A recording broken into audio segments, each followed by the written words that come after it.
what's really the difference between a near miss and a full-blown disaster? Is it just bad luck, a matter of seconds, or is it something we can actually understand and, more importantly, control? Well, the answer is all in how we investigate what went wrong.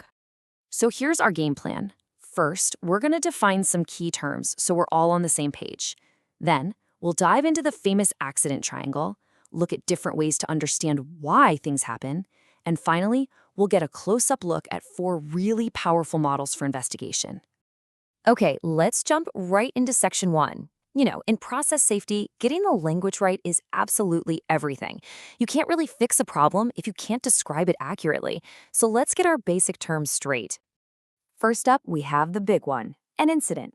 Just think of this as the giant umbrella term that covers any unplanned event. It's anything that isn't supposed to happen. Now, the key part here is that it had the potential to cause a problem, even if, by sheer luck, nothing bad actually happened. Now, an accident, well, that's what happens when the potential in an incident becomes reality.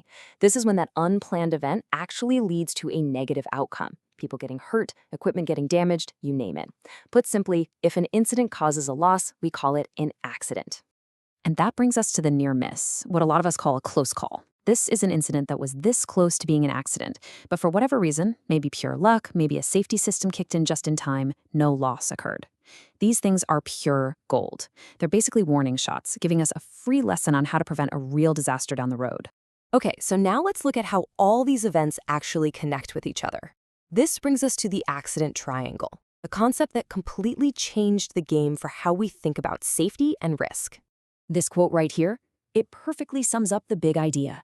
The theory is that those huge, major accidents, the one at the very top of the pyramid, they don't just happen out of nowhere.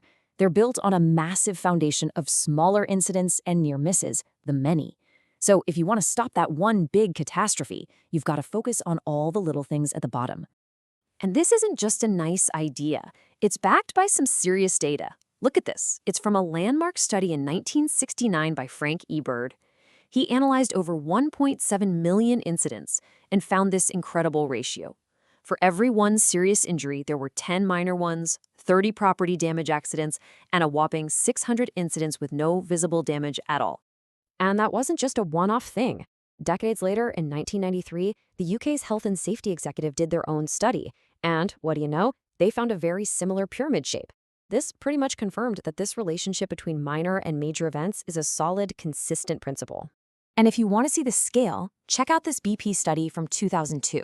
They found that for every single major fatality, there were, wait for it, 20,000 defects or hazardous operations at the base of their pyramid. 20,000. That's a pretty stark reminder that if we ignore the small stuff, we are literally missing thousands of chances to prevent the big one. So we know we have to investigate all those many little things to prevent the one big thing. But how do we actually do that?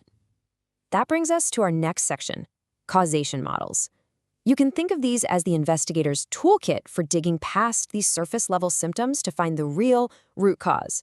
We're going to look at 4 key models, and each one gives us a different lens to look through. We've got the simple 3-phase model, the branching paths of the event tree, the famous layers of the Swiss cheese model, and the chain reaction of the loss causation model. All right, let's get into the good stuff and break down how each of these 4 models really works. First up is the 3-phase model. It's a really straightforward linear way to see things. It all starts with phase 1. Something deviates from normal. Phase 2 is when the safety systems that should have caught that deviation fail. And phase 3 is the result, a release of energy and whatever consequences follow. It's simple, but it's really effective for understanding a basic sequence of events. The event tree model is definitely a step up in complexity. Instead of one straight line, it creates this branching map of possibilities. It starts with one event, and then it traces all the different paths depending on whether safety systems work or fail. It's an awesome visual tool that lets you map out all the what-if scenarios and see exactly how one successful intervention could have changed the whole outcome. And now we get to probably the most famous model out there, the Swiss cheese model, created by James Reason. The idea behind it is just brilliant. He said our defenses against failure are like slices of Swiss cheese. They look solid, but every single one has weaknesses. Holes. And here's the crucial part. These holes come in two flavors. You've got active failures, which are the obvious, immediate things. Somebody makes a mistake, a pump fails. But the really sneaky ones are the latent failures. These are the hidden weaknesses that are just baked right into the system. Things like a flawed design, confusing procedures, or intense pressure from management to get things done fast. So this is how it all comes together. A disaster doesn't happen because of one single failure. It happens in that one brief moment when the holes in all the different layers of defense, all those slices of cheese, line up perfectly. That creates a straight shot for a hazard to cause a loss. And the scary part is, those holes are always moving and shifting, which is why a system can feel totally safe one minute and fail the next. Our last model is the loss causation model. This one looks at an incident as the very end of a long chain reaction, like a whole line of dominoes falling one after another. Let's take a look at how that chain is built. The first domino is a lack of control. Things like inadequate management systems or standards. That failure leads to the basic causes, like poor training or pressure to cut corners. Those, in turn, create the immediate causes, the unsafe actions and conditions we can actually see. That leads to the incident, and the final domino to fall is the loss. It draws a direct line from a failure in management all the way down to the final negative outcome. So, after looking at all these models, what's the big takeaway? It's this. Incidents are almost never the fault of just one person or one broken part. They are failures of the entire system.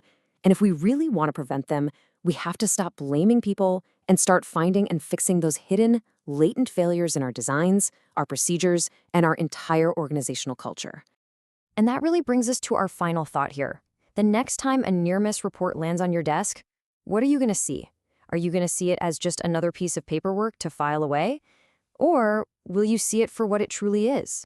A gift. A detailed map that shows you exactly where you need to build up your defenses to stop a future disaster. Really, the choice is yours.